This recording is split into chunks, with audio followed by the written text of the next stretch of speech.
Hello everyone. Today in this lecture we'll study functions of management. What is function of management? Management is basically the activities are done in an efficient manner to achieve the predetermined goal. तो उन predetermined goal को achieve करने के लिए there is a series of steps you have to follow and that is considered as management functions. So as per the Luther Glocke, he has given a keyword for the function that is POSD Corp. P stands for planning, O for organization, S for staffing, D for direction, C for coordination, R for reporting and B for budgeting. But this is not widely accepted. The most widely functions which is used as a part of management is given by Donnell, that is planning, organizing, staffing, directing and controlling. So today we are going to study all these functions in a detail. First we'll study about the planning. What is planning? Planning is basically what to do, how to do and when to do to achieve the predetermined goal. For example, in an organization हमने एक goal set किया है to increase the sales. तो planning would be for this is कि हम advertisement increase करेंगे या फिर अपन sales staff को increase करेंगे. तो these are the part of planning कि हम क्या करेंगे. Next thing is importance of planning. Planning करने से हमें क्या फ़ायदा होता है? सबसे पहले first point is it increases the efficiency.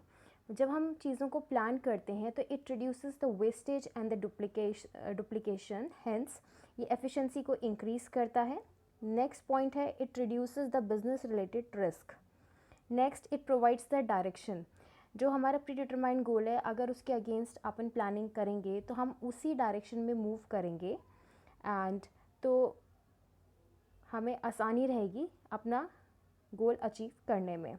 Next point is promotes the innovation. When we plan the things कि हमें कोई चीज़ कैसे अचीव करनी है, how we have to achieve that, it promotes the innovation.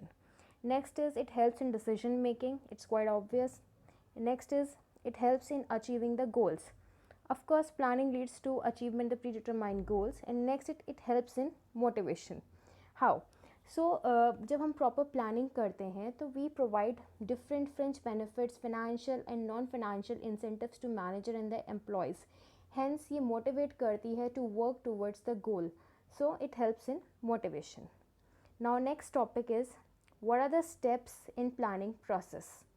तो जो पहला स्टेप है that is establish a goal. किसी भी ऑर्गेनाइजेशन में प्लानिंग करनी है तो पहले हमें ये डिटरमाइन करना पड़ेगा कि गोल क्या है. सपोज़ हम गोल डिटरमाइन करते हैं कि हमें सेल्स इंक्रीज़ करनी है या ग्रोथ इंक्रीज़ करनी है इस डिपार्टमेंट की, तो ये हमारा गोल सेटअप हो गया. ठीक है. फिर नेक्स्ट पॉइंट होगा अपन एस्टेब्लिश करेंगे planning premises.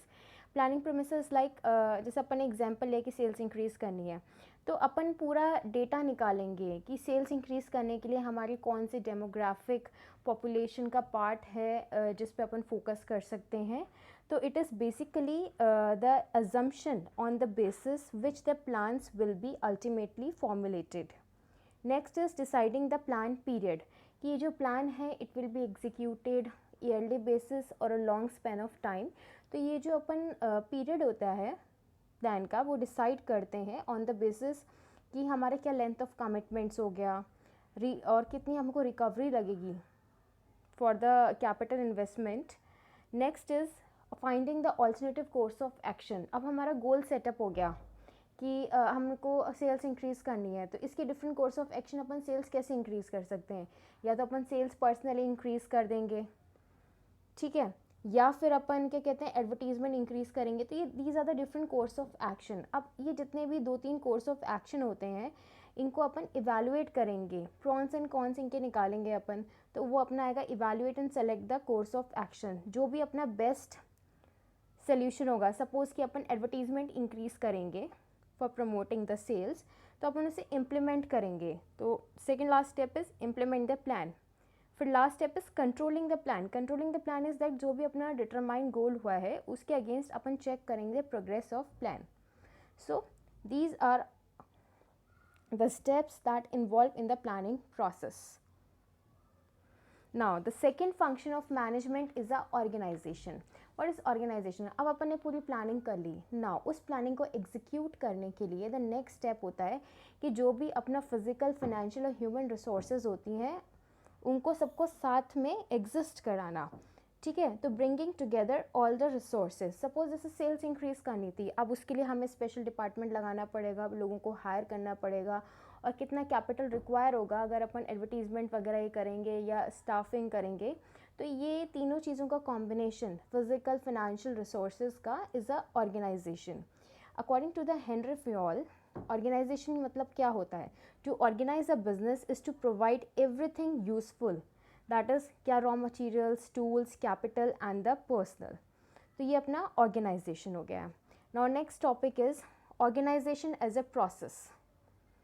So it involves these 5 steps. सबसे पहले आइडेंटिफिकेशन ऑफ एक्टिविटीज़, कि हमें क्या एक्टिविटी करनी है, एडवर्टीजमेंट करना है कि हायर करने लोगों को फॉर इंक्रीजिंग द सेल.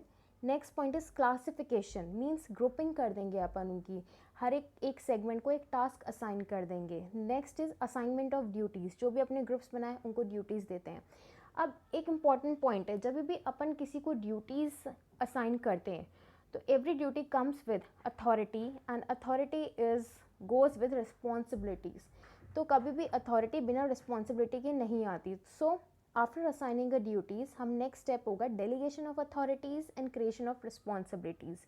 तो जिसके पास अथॉरिटी होती है he is quite accountable and उसके पास रिस्पॉन्सिबिलिटीज़ होती हैं कि उसको वो गोल अचीव करना है, and he is answerable to the senior level. So this is described as the organization as a process. Now अब ऑर्गेनाइजेशन का स्ट्रक्चर पढ़ेंगे. तो ऑर्गेनाइजेशन स्ट्रक्चर्स का मतलब क्या है? It is use to define the hierarchy within the organization. इससे अपने को पता चलता है how the information flows between the different levels of hierarchy in any organization और अ कंपनी. तो बेसिकली 4 टाइप्स के स्ट्रक्चर होते हैं. सबसे पहला अपन पढ़ेंगे फंक्शनल. जो फंक्शनल स्ट्रक्चर है ये बहुत ही बेसिक स्ट्रक्चर है, ये नॉर्मल छोटी ऑर्गेनाइजेशंस के अंदर होता है. इसके अंदर क्या है कि जितना भी ऑर्गेनाइजेशन है उसका जितना भी टास्क है अपन उसको स्मॉलर ग्रुप में कन्वर्ट कर देंगे. सपोज़ कोई ऑर्गेनाइजेशन है तो उसमें एक डिपार्टमेंट अपन बना देंगे CRM का, दूसरा डिपार्टमेंट अपन सेल्स का बना देंगे, तीसरा डिपार्टमेंट अपन सर्विसेज का बना दिया. तो हर एक डिपार्टमेंट में अपन एक एक मैनेजर अलॉट कर देंगे. तो जो मैनेजर हैं ही इज़ रिस्पॉन्सिबल कि उस ग्रुप में वो काम हो, उस डिपार्टमेंट में वो काम चलता रहे, and that manager is responsible और answerable to the senior authorities. तो ये अपना हो गया फंक्शनल स्ट्रक्चर. अब इसका पॉजिटिव क्या है? इसका पॉजिटिव पॉइंट ये है कि जो employees group by their skills, मतलब जो CRM में अच्छे होंगे उनको CRM में, जो टेक्निकल में अच्छे होंगे उनको टेक्निकल डिपार्टमेंट में डालेंगे. फिर इसका नेगेटिव पॉइंट ये होता है कि जब अपन बहुत ज़्यादा फंक्शनल स्किल्स के अकॉर्डिंग डिपार्टमेंट बना देते हैं, लाइक कोई मार्केटिंग का हो गया, CRM का डिपार्टमेंट हो गया, तो इसमें इंटर डिपार्टमेंटल कनेक्शन या कम्युनिकेशन बहुत कम होता है. तो इसका ये फ्लॉज है फंक्शनल स्ट्रक्चर का, but generally it is used. Next is divisional. Divisional के अंदर क्या होता है कि जो ऑर्गेनाइजेशन है उसमें जितने भी डिपार्टमेंट्स हैं वो work as a autonomy, they work as their own companies. जैसे इसका एक एग्जांपल है सबसे बड़ा, जेनरिक इलेक्ट्रिकल. जेनरिक इलेक्ट्रिकल के 2 बेसिक डिविजन्स हैं, रिन्यूएबल एंड द करंट. तो ये जो दोनों है, renewable act as another company and the current वाला department act as another companies. इनका खुद का सारा फंक्शनल स्किल्स डिफरेंट है. तो ये मार्केट बेस्ड स्ट्रक्चर हो गया. ठीक है, और ये जो डिविजनल होते हैं, it can be done on the geographic basis also, कि जैसे नदर्न अमेरिकन वाला हो गया, सदर्न हो गया, ईस्टर्न हो गया, वेस्टर्न हो गया, नॉर्दर्न इंडिया. तो ये डिविजनल स्ट्रक्चर होता है. बड़ी बड़ी कंपनीज, इसका एग्जांपल है generic electric. Next is matrix. Metric is basically the blend of functional and the projectilized organization structure. इसके अंदर क्या होता है, जो अपन डिफरेंट डिपार्टमेंट्स होते हैं, दे द एम्प्लॉयज़ में report to the multiple bosses because they are working under the different projects using their functional skills. Suppose marketing department है तो that person will be reporting to 2 different departments, like कोई electrical हो गया या renewable हो गया. तो it's a metric system. तो इसके अंदर पॉजिटिव तो ये है कि employ share their knowledge across all the division. Negative point ये है कि जो मल्टीपल रिपोर्टिंग रहती है डिफरेंट डिफरेंट मैनेजर्स को, that can create a confusion. फिर फोर्थ पॉइंट जो है दैट इज़, जो आजकल इस 21 सेंचुरी में सबसे ज़्यादा यूज़ किया जाता है, जो नई कंपनीज यूज़ कर रही है like Google and the LinkedIn, is a flatarchy. Flatarchy is a blend of functional and the flat. Okay, तो इसके अंदर क्या होता है कि जो भी आपका ऑर्गेनाइजेशन स्ट्रक्चर होता है उसके अंदर, एग्जिस्टिंग स्ट्रक्चर के अंदर, ये लोग इनकॉपरेट करते हैं the incubators and the innovation cell, so that हर एक लेवल पे person can indulge in the decision making and they could be the part of decision making. तो उनको इनोवेशंस और क्रिएशन हर एक लेवल पे जो इंक्लूड किया जाता है, दैट इज़ अ फ्लेटार्की। इसका एग्जाम्पल है Google and the LinkedIn. They both have a incubator programs. Now the next function of the organization is staffing. Staffing के अंदर क्या है कि इसमें जो भी अपन मैन पावर को, अब अपन ने डिसाइड किया कि सेल्स इंक्रीज़ करनी है, अब इसके लिए अपने को पर्सनल चाहिए, तो इसके लिए अपन रिक्रूटमेंट करेंगे, सिलेक्शन करेंगे, प्लेसमेंट करेंगे। तो ये जो रिक्रूटमेंट प्रोसेस होता है it is done by the HR basically. तो जो एचआर होता है दैट जो भी पोजीशन है उसके अकॉर्डिंग वो वैकेंसी निकालता है, फिर उसमें रिक्रूटमेंट द सिलेक्शन प्रोग्राम्स होते हैं, प्लेसमेंट होते हैं, फिर जो लोग भी रिक्रूट होते हैं उनकी ट्रेनिंग होती है, उनके स्किल्स के अकॉर्डिंग उनको डिपार्टमेंट्स दिए जाते हैं, फिर उनकी परफॉर्मेंस अप्रेजल होता है, प्रमोशंस होते हैं, रेम्यूनरेशंस होते हैं। This is the part of staffing. Next is direction, the most important point of management function. Important इसलिए है कि आपने गोल डिटरमाइन कर लिया, आपने स्टाफिंग कर ली, ऑर्गेनाइजेशन कर लिया। Now we need to show the path for achievement of goal. तो इसके लिए जो मैनेजर है ही और she should have a leadership qualities. तो इसके अंदर जो बेसिक एलिमेंट्स है, दे आर 4 बेसिक एलिमेंट्स जो ऑन द टिप्स हमें याद रहने चाहिए: supervision, motivation, leadership and the communication. Supervision के अंदर जो भी मैनेजर होगा वो देखेगा कि जो उसके एम्प्लॉयज़ एंड द वर्कर्स हैं they are working in that direction जो उनको दिया गया है, वो उसी लाइन ऑफ एक्शन पे काम कर रहे हैं कि नहीं कर रहे हैं। मोटिवेशन, मैनेजर उनको मोटिवेट करेगा, या तो fringe benefit, monetary, non monetaries, positive और नेगेटिव, जिससे वो एंकरेज करेंगे to work with the zeal. Next is leadership. Leadership is very important. Leadership energize कर देता है एम्प्लॉयज़ एंड वर्कर्स को to work in the direction of goal. तो manager should have a leadership quality. Next is communication. Communication is very important. अगर अच्छा communication नहीं होगा तो information flow नहीं होगी, and it is a process of passing the information. So direction के अंदर these are the 4 important points जो हमेशा याद रखने हैं: supervision, motivation, leadership and the communication. These elements should always be followed by the manager. अगर उनको सही तरीके से अपना गोल अचीव करना है, it will direct towards the goal. And the last function of management is controlling. अब मैनेजर का काम ख़त्म नहीं हो जाता कि भाई स्टाफिंग कर दिया, ऑर्गेनाइजेशन कर लिया, अंदर डायरेक्शन दे दिया। अगर प्रोसेस चल रहा है तो ही और she needs to check and control the process कि जो हमारी प्रोग्रेस हो रही है that is moving towards objective और गोल्स और not. According to the Donnell, controlling is a measurement and the correction of performance activities. इसका मतलब है कि कंट्रोलिंग एक प्रोसेस है कि जो भी अपने परफॉर्मेंस एक्टिविटीज़ है उसको अपन चेक करते हैं to make sure that the objective and the plans desire to obtain them as being accomplished. अगर कुछ भी हमारा उसके अकॉर्डिंग नहीं होता है तो अपन उसे करेक्ट करते हैं, चीज़ों में चेंजेस लाते हैं। इसे ही अपन कंट्रोल कहते हैं कि कोई भी लाइन ऑफ एक्शन से अलग जाता है हमारा एक्टिविटीज़ तो कंट्रोल इज़ डन।